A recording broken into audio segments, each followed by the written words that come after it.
Punjab BJP के अध्यक्ष सुनील जाखड़ की प्रधानगी में बीजेपी भले ही लोकसभा चुनाव में कोई सीट न जीत पाई हो, लेकिन उसका वोट शेयर 2019 में 9% से बढ़कर 2024 में 18% हो गया।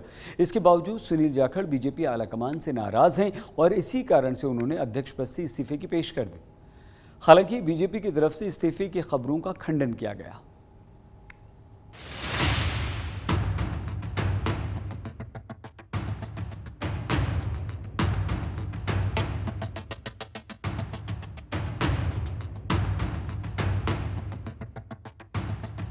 पंजाब में बीजेपी को लगा बड़ा झटका।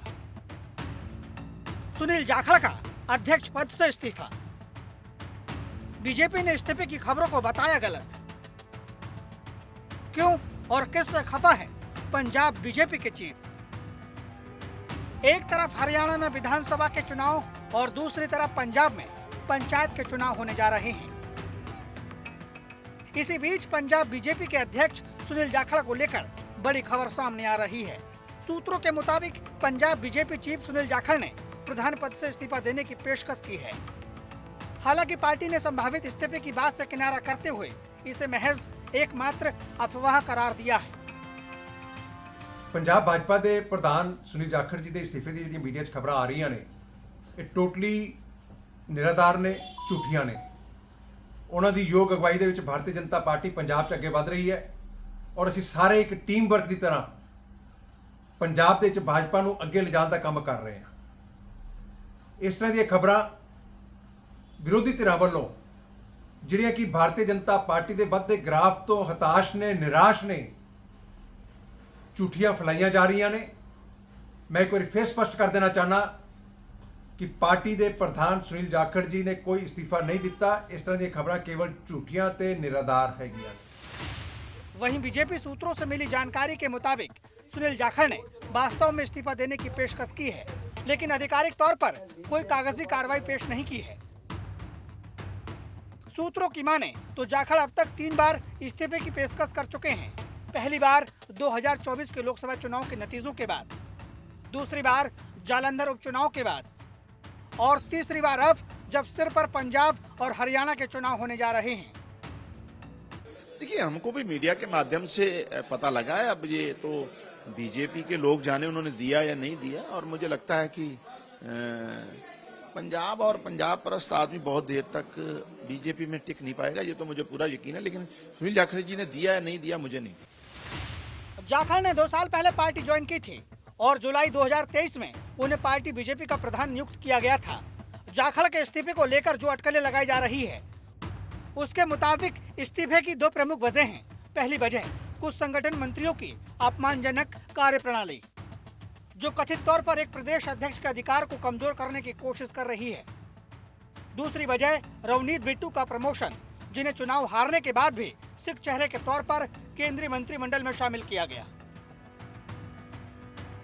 यही वजह है कि अब इस्तीफे की अफवाहों के बीच जाखड़ के विरोधी और उनके पुराने सहयोगी अमरिंदर राजा वडिंग सोशल साइट एक्स पर पोस्ट करके तंज कस रहे हैं। ऐसा पहली बार नहीं है जब जाखड़ को बैकफुट पर धकेलकर पीछे किया गया है। इससे पहले जब वो कांग्रेस में थे तो उन्हें बैकफुट पर धकेलकर कांग्रेस ने चरणजीत सिंह चन्नी को सीएम बनाया था, क्योंकि वो सिख नहीं थे और कांग्रेस किसी सिख चेहरे को सीएम बनाना चाहती थी। Asim ji, which is internal, it's the BJP's issue. I am nobody to comment. मगर हाँ, since we live in a society, हम सबको एक दूसरे के बारे हम बड़े अवेयर रहते हैं। ये इशू आज का नहीं क्रॉप अप हुआ है, इशू बड़े देर से चल रहा है। ऑल्दो जाखड़ साहब is the right person to comment about it, but जो चर्चा बाहर निकल के आती थी वो ये आती थी that he is unhappy, he hasn't taken part in a lot of meetings. आज अखबारों ने भी लिखा है। सो मैं उनके बारे कमेंट करूँ, I am no spokesperson for the BJP and I am no spokesperson for mister Jakhar. I have all respect and regard for him. Sunil Jakhar के इस्तीफे की खबर ऐसे समय पर आई है जब पंचायत चुनाव और 4 विधानसभा सीटों पर उपचुनाव होने वाले हैं। इस बीच पंजाब बीजेपी की तरफ से 30 सितंबर को एक बैठक बुलाई गई है। चंडीगढ़ में बीजेपी प्रभारी विजय रूपाणी की अगुवाई में ये मीटिंग होनी है, जिसमें बीजेपी के सभी वरिष्ठ नेता शामिल होंगे। अब देखना ये होगा कि सुनील जाखड़ इस मीटिंग में शामिल होते हैं या नहीं। आज तक ब्यूरो। जम्मू कश्मीर में चुनाव प्रचार के दौरान पंजाब कांग्रेस के प्रधान और लुधियाना से सांसद अमरिंदर राजा वड़िंग ने सुनील जाखड़ के इस्तीफे पर कटाक्ष किया। उन्होंने कहा कि जाखड़ ने पहले कांग्रेस को नुकसान पहुंचाया और अब बीजेपी को। अब वो घर वापसी करना चाहते हैं तो इस पर विचार किया जा सकता है। There are now reports that Punjab BJP chief Sunil Jakhad has offered to resign. He is apparently upset with the party high command because he has been ignored as far as ministerial berth in union cabinet is concerned. Brother, he is not ignored at all. He is already a PCC president of the BJP party. What else he needed? He is in habit of doing all these stupid things. He always put his resignation when party. Look at the Congress party. Last time he said कि भाई Congress party ने मेरे को chief minister नहीं बनाया, that's why I am resigning from the party. He lost the election, MLA election. Then Congress party को PCC president उनको बनाया. After that he contested as a bypoll MP election. Then he become a member of parliament. All of sudden he now wants कि भाई either I contested और not contested, please मेरे को chief minister बनाए. कैसे बना सकते हैं? Same it is happening with the BJP now after 26 years. This is the time that when BJP don't got any single seat in Punjab. You feel that he's damaging the BJP? He's damaging the BJP, that's what you feel? Yes, he is in habit of putting the pressure on every party, even in Congress now in BJP. People don't like all these things. I don't think so that people like in difficult times. He should stand with the party. There are reports that he's upset that why Ravneet Singh Bittu was given ministerial berth and not him. Whole BJP is upset with him. Why he become the BJP president? Why he become the BJP president? Whole BJP is upset. BJP cadre is upset. Punjab cadre, जो 30 साल से लोगों ने party को खड़ा किया, वो परेशान है. वो अपसेट नहीं थे जब आपको बनाया गया. This is a party decision. Although I am against the Bittu that he lost the election and BJP made him this thing union minister. But this is the no reason of Mr. Jakhad that he is involved with the BJP. If Sunil Jakhad expresses his wish to rejoin the Congress, will you embrace him? No. That I have to ask my public. What's your opinion, Mr. Raja? That I have to ask my public. If my public says okay, other congressman says okay, then we'll see. But you are not ruling out. You are not ruling out. No.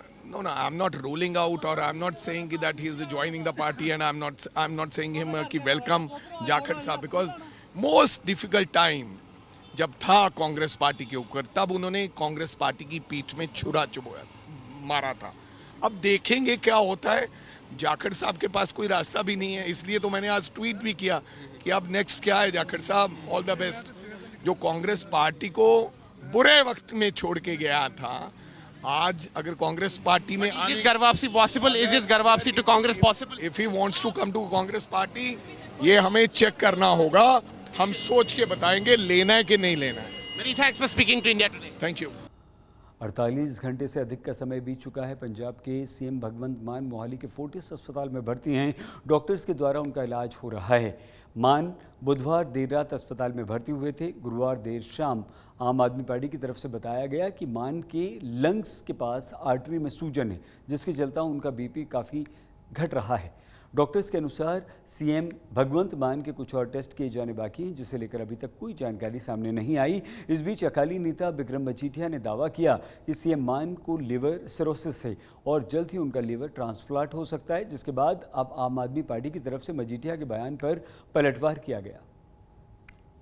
Akali नेता Vikram Majithia CM भगवंत मान पर हमले करने से ज़रा नहीं चूकते. हमारे संवाददाता असीम बस्सी से बातचीत में मजीठिया ने मान की सेहत और पंचायत चुनाव को लेकर बहुत सारी बातें कही.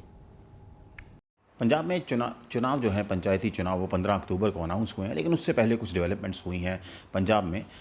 चाहे पंजाब के मुख्यमंत्री भगवंत मान हैं, उनकी सेहत ख़राब हुई है, वो हॉस्पिटल में एडमिट हैं. और बीजेपी में भी काफ़ी चर्चाएं थी कि सुनील जाखड़ भी रिज़ाइन किया है, लेकिन अभी पार्टी उसको मान नहीं रही है, इसको डिनाई कर रही है. तो हमारे साथ हैं बिक्रम मजीठिया, जो कि फॉर्मर मिनिस्टर हैं अकाली दल के. इन सभी इशूज़ पर बात करने की है.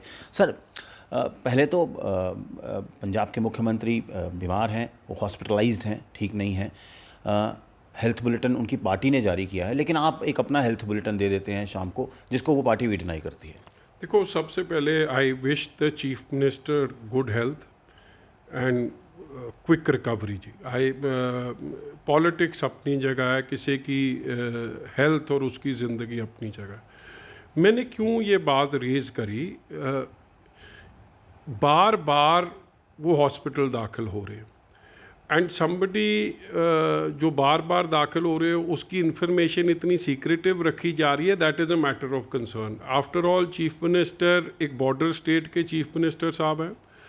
इंडो पाक जो रिलेशन है हम सब जानते हैं कैसे Pakistan is always day in and day out every minute वो यहाँ पे प्रॉब्लम खड़ी करना चाहते हैं हमारे देश में। उस हालात में कोई चीफ मिनिस्टर जो एक कॉन्स्टिट्यूशनल पोस्ट पे बैठे हैं, उनके हेल्थ के एक्चुअली की क्या हालात है लोगों को जानने का हक है। You know, in the past also there has been an incident in Jayalalithaa ji का तमिलनाडु का, जहाँ पे अनफॉर्चुनेटली वी लॉस्ट हर, और बाद में उनके मिनिस्टर्स ये कहने लग गए कि इनकी लाइन ऑफ ट्रीटमेंट सही नहीं थी। So you cannot play with the life of a chief minister. That is my one concern. Secondly, because of Indo-Pak border, ये दूसरा matter of concern है. National security is at stake and all powers rest with the chief minister. अब आप उसकी health को इतना secretive क्यों रख रहे हो? रात देखो 11:30-12 बजे वो सडनली जाके अकेले गए हैं एक ड्राइवर के साथ और एक आदमी और था, जाके हॉस्पिटल दाखिल हो गए। 12 बजे रात को कोई इमरजेंसी होती है फिर जाता है, और अगले दिन तक इस बात को जनतक नहीं करने दिया। बाहर मतलब जब पता लगा सिक्योरिटी को कि उधर पहुंच गए, सिक्योरिटी गई, बाहर कह दिया गया कि सिक्योरिटी हटा दो कि बाहर पता ना लगे। अगले दिन मैंने ट्वीट करा, मगर आम आदमी पार्टी या सरकार की तरफ से कोई ट्वीट नहीं आया कि are they planning to hide something, क्योंकि उससे कुछ दिन पहले भी वो दिल्ली से आए थे ऑन प्राइवेट एयरक्राफ्ट में, और जब वहाँ एयरक्राफ्ट से उतरे वो गिर गए, और उसके बाद उनको उठा के गाड़ी में रखा गया, और जो घर लेके गए उनको सलाइन दिया गया, उनको ये ग्लूकोज टाइप दिया गया, उनको इन्फ्यूज़ करा गया, उनकी बीपी लो रह रहा था, और उनको वापस इतनी इमरजेंसी पड़ी कि they could not get him treated in PGI Chandigarh, in any other hospital, उनको वापस अपोलो लेके जाना पड़ा। He stayed in Apollo. सो मेरा तो सिर्फ इतना कंसर्न था that don't be secretive, if there is a problem tell. खबर प्रणाली से होने वाले प्रदूषण की, एक तरफ सितंबर का महीना समाप्त होने वाला है, दूसरी तरफ खरीफ फसलों की कटाई शुरू हो गई है, जिसके चलते पंजाब के कई जिलों में किसान धड़ल्ले से पराली जला रहे हैं, और इसका असर दिल्ली एनसीआर में दिख रहा है। यही कारण है कि आज सुप्रीम कोर्ट ने प्रदूषण को लेकर commission for air quality management को कड़ी फटकार लगाई।